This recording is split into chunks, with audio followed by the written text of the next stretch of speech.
Welcome to my humble abode. Today I'm going to be reacting to a Halloween horror story. Yes. Why? Because it's Halloween time. One day till Halloween. Also, we're going to be rating it on how spooky it is. Does it give you the chills or does it make you just want to sleep? We'll find out. Alright, let's get reacting. This happened 2 years ago on Halloween of 2023. I'm a 25-year-old male, but at the time of this story, I was 22. I had a long day of work due to a festival we had where we had parents bring their kids to the center for various activities, such as many different competitive games, a costume contest, trivia for candy, and a kids vs. parents dodgeball game. Nah, not the kids versus parents dodgeball game. You'll ever play those? The parents never went easy. They would chuck those things. All you had to do was hope it never hit your face and break your nose or your teeth. Man, those were the times, really, honestly. Good shit. Although I wish I had a festival, where I grew up. I never did. Never went to these things. All these festivities sound so fun. I wish I could have went to a festival when I was younger. I would have loved it. But anywho, but have you ever had any of these festivities going on near you? Mom, can you come pick me up? I'm scared. Alright, no. I'm gonna leave you there. Enjoy it or something, Figure your own shit out, man. Figure your shit out. Overall, it was a very fun time, but it was definitely tiring. For context, I'm a community worker, so doing community events is pretty much what I do on a normal basis. But it's also draining, if that makes sense. It does. Anyway, after it was all done, I went home and was ready to call it a night. About an hour after I got home, it was around 6-something, my little sister called me. My sister, who I'll call Savannah, wanted me to take her and my nephew, who I'll call Jackson, trick-or-treating because neither our parents nor Jackson's parents felt like doing it. And as it usually goes, it fell on me to be the cool big brother to step in and make it happen. No, that's not being a cool big brother. That's just being a nice big brother. But why wouldn't their parents want to take their kids out to Halloween? To Halloween? Hello? I meant to trick-or-treating. Trick-or-treating is fun, and it should be a rite of passage for every kid, and your parents should have to take you. Or you could go with friends, and then their parents. That could work too, but then you would need friends, which is, hard to do these days. But that's besides the point, okay? Gosh. Ratbot, did you have any friends to go with, you to trick-or-treat or whatever? Sorry, I zoned out. Man, fuck you. Pay attention. Savannah was 15 and Jackson was 11. Even though I wasn't feeling it at all, I got up, threw some clothes on, and headed to my parents' house to pick them up. Good big brother. Once I got there, I asked if they were ready, but Savannah was still finalizing her costume. She was dressed up as Raven from Teen Titans. She even had the white makeup on to give that ghostly appearance Raven usually has. Raven is the GOAT. Raven is the best Teen Titan. I'm just gonna say it. It's just facts. It's facts. Now, I might say something a bit controversial here, alright? But, Robin needs to go. He's holding back the team. He needs to be booted off the island, alright? I'm just saying.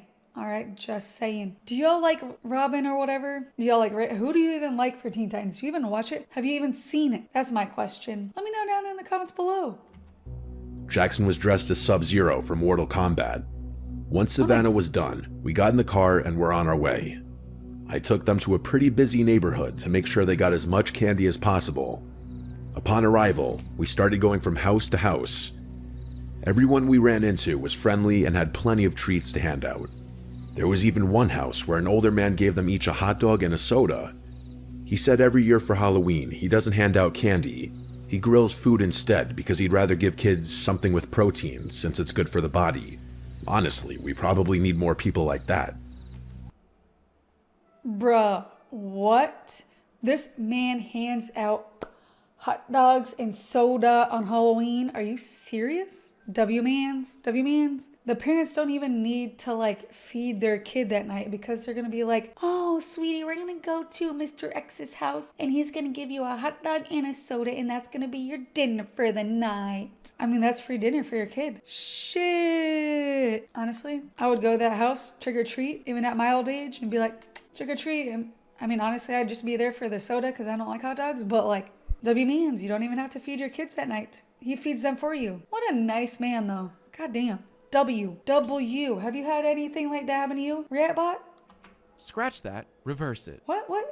What are you talking about? We're not gonna scratch that and reverse it because, like, I mean, that's a W. This man is giving hot dogs and soda out instead of candy. Honestly, every house should do that. No, I'm just kidding. Not every house, but there should be a couple houses that do this. But that's generous. That's really generous, guys. That really is. Whatever. Continue. We passed a lot of other kids, and some gave compliments to Savannah and Jackson's costumes. I also saw some really cool costumes myself. Everyone in the area seemed to go all out. When we hit the last house for the night, we started walking back to the car. It was about a 10-minute walk since we had gone pretty far down the neighborhood. The neighborhood was less active now, and there weren't as many people out and about. That's why I got alarmed when I looked across the street and saw a person dressed in all black, standing in a yard where there were no porch lights on.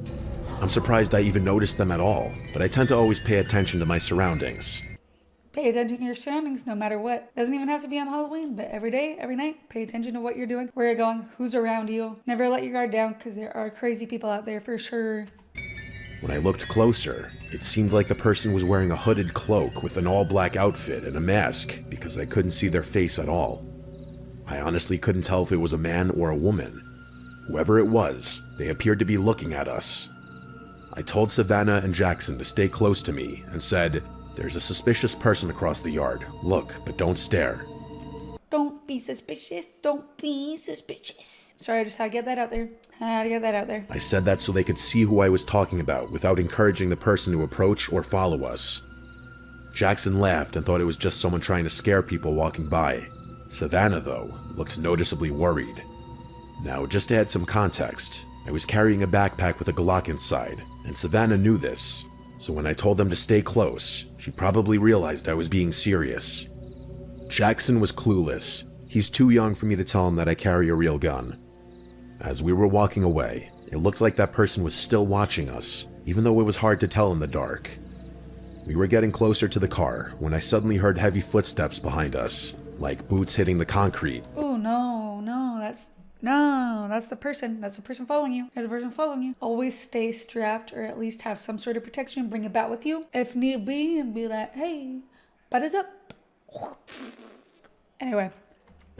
I turned around and saw that same person again. Same outfit, all black. But this time, I could see more clearly. They were wearing a tactical vest, tactical boots, and black pants tucked into the boots. Fuck? They had on a full spandex mask that completely covered their face. That made the situation way more serious. When you see someone dressed like that, the first thing that comes to mind is that they're armed. He's following us, I thought. I whispered to Savannah and Jackson, "I need you both to listen very carefully. Do not stop walking and do not look back. The person I mentioned earlier is following us. They're behind us right now. The last thing we want is to alarm them or set them off, so just keep your composure and keep walking." I mainly looked at Jackson when saying this because he's younger and might not fully understand how serious this was. Savannah understood completely. We kept walking and did occasional glances behind us. The person stayed the same distance away but was still following. When we got to the car, they were still coming our way. That's when I decided to make a bold move. I pulled out my Glock and pointed it at the person. I asked why they're following us. The person raised their hands, as if they didn't expect me to do that, then slowly removed their mask. It was a woman, and she looked to be in her 30s. She took her mask off but didn't answer my question. She just stared at me blankly. I asked again, still pointing the gun, "Why are you following us?" What she said next made no sense. In an almost robotic tone, she said, "I'm an undercover cop. I was told there was a break-in, so I came to check it out. That's..." No. Undercover cop that dresses... No undercover fucking cop is gonna dress in tactical gear in all black and just start following you for no fucking reason. Undercover cops are just that, undercover. They will dress up in just regular outfits, right? Your regular day-to-day outfits. Not follow anyone because they are undercover. They do not want to be detected. They do not want people to be looking at them like, hey, are you a cop? Yeah, no. She's not a cop. She ain't a cop. She ain't a cop. What do you think, Ratbot? Is she a cop or not? Looks photoshopped. I mean, fair.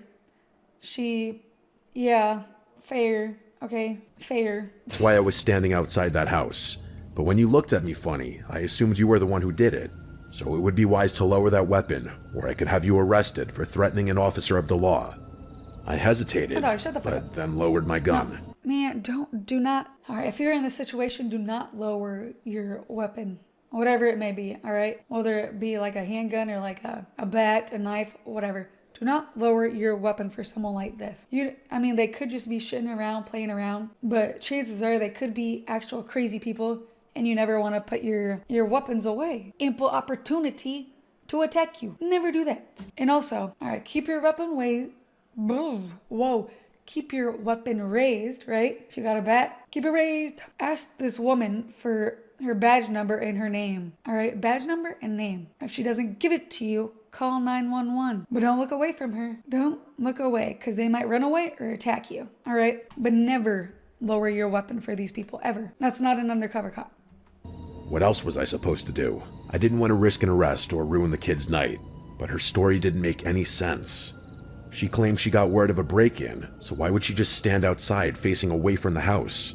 How did me looking at her funny make her think I was the one who did it? Why would I break into a house and then casually walk through the neighborhood? And why was she wearing a hooded cloak? All these questions were racing through my mind, so I asked her, if you're undercover, why are you in tactical gear? Wouldn't that kind of give away that you're law enforcement? It would. And what's the point of the cloak? She didn't answer. She just stared at me again. But this time, her expression changed. There was something malicious in her eyes, like she was irritated that I didn't believe her and was deciding what to do next. Jackson and Savannah stayed completely quiet through all of this. Then she smiled this creepy, unsettling smile and said, if you didn't have that gun, this night would have ended a hell of a lot different for you. See, that's definitely not a cop. At that point, re-raise your weapon and point it at her. Point it at her and get in the fucking car. Leave, all right? Just vroom, vroom, vroom out of there, all right? Leave. No cop would actually say that, ever. At least I'd hope not. Right as she finished saying that, I noticed 4 figures suddenly emerge from between the houses, walking toward us. Oh, shit. All of them were wearing tactical gear, but without the cloak. I instantly told Savannah and Jackson to get in the car, keeping my eyes on the woman and the figures. Once I saw they were in, I got into and drove off. As I was leaving, the woman was still standing there smiling. The others, 3 men and 1 woman, were not smiling. They had blank, emotionless faces, like they didn't even have souls. It's hard to explain. The whole car ride back was silent. I'm sure the kids were in shock just like I was. I dropped them off, made sure they got in safely, then went home to process everything that happened. The thing I couldn't shake off was why they targeted us. Because you're easy prey. You're with 2 younger kids. Well, one's a teen, but I don't think she could have fought off any of the guys. But easy prey. That's who these crazy people target the most. Are the most vulnerable and easy people they can go after. That's why you always gotta have some sort of protective weapon on you. Always. Sure, again, they could just be trolling. Having a bit of fun, I just smoking some of that weed, but these days you can never tell, you can never be too cautious of the stuff. The neighborhood was full of people walking around, so why us? I wish I could say it ended there, but it didn't. Oh. A few days later, I got a text from an unknown number. It was just a photo, no words. The picture was of my car, taken in the parking lot of my apartment complex. Wait, what? How did they follow you? What? Okay, you have like 4 or 5 people standing in the road, watching you drive away. Like, was he in a parking lot? I don't know, but anyway, he drove off, right? Wait, if they know where you live, then they know where you dropped the kids off. So they were somehow following you both all the way there? So they know where your apartment complex is, but know where the kids live too? That's fucking creepy. I contacted the police and told them everything that happened on Halloween night. They took the report, but they couldn't investigate unless a direct threat was made. Typical. Out of curiosity, and maybe stupidity, I went back to that same house where I first saw that woman. I knocked on the door, and a man in his 40s answered. I asked if they'd experienced a break-in on Halloween night. He looked confused and said no. He said he went to bed early because he had work the next morning and didn't notice anything strange. I told him what I saw, and he had no idea what I was talking about. I thanked him for his time and left. At that point, I already knew the undercover cop story was fake. I mean, you should have known that from the beginning. From the beginning. No undercover cop would look like that. I mean, you know what? At least he knows now. Hopefully, he won't forget this for the rest of his life, probably. But you know what? Live and learn. But I wanted to do my own little investigation just to make sense of it. Whoever that woman and those people were somehow knew my phone number and where I lived. It makes me wonder, was that not a random encounter after all? Were they watching? How? Yeah, I didn't even think about that. How did they know his number? Is this some sort of like elaborate prank that his like buddies are doing, or like people from like work? How did they get his number? That is very strange. That's something I don't know. I don't know how that could happen. What about you? Do you know how they got his number? Zoink, Scoob. You don't know either, but that is creepy. Yes, that is creepy. Scary, and you should, say run away, but like, they might follow you there too. Shoot, who Watching me knows? for a while? Were they planning something that night, and my being armed threw them off? All those thoughts messed me up and made me feel paranoid for a long time. I had to go to therapy and install a Ring camera at my front door just to feel safe again. In case you're wondering, I haven't been contacted by any unknown numbers since. Nothing else has happened since that picture. 2 years later, I still think back on that night. Writing this out helps me a lot, and I'm trying to fully move on from it. But if there's one thing I want people to take away from this, it's to always watch your surroundings. You never know who might be watching you. It's easy to get caught up in something dangerous just for existing, so always stay safe and protected, because I can say with full confidence that being armed that night probably saved our lives. It 100% did. 100% saved your lives that day. Always have some sort of weapon on you, like for protection, in case there are weirdos that stalk you and come after you. But anyway, that was a Halloween scary story, and it definitely was scary. That was creepy, for sure. What would you guys do in that situation, honestly? I wouldn't have even turned around and talked to her. I would have just got in the car and zoomed out of there as fast as I could. She wouldn't have heard a fucking peep out of me. I would have just left. But what would have you done, Reactbot? This is so Gen Z pilled. Probably? I don't know. I don't know what that means, but sure. Whatever. Anyway, you know what? For the story, I'll give it a solid 3 out of 5 Oogie Boogies, It was creepy, especially because it was real, a true story, right? And on Halloween night, you got 5 people looking at you who were more than likely gonna, attack you and probably do worse. Reactbot, what are you gonna rate it? Totally. All right, I guess he agrees with me totally. 3 out of 5 Oogie Boogies. Nice. All right, and that was a Halloween true story. Hopefully you all enjoy this video. And with that, like it, dislike it, but at least subscribe.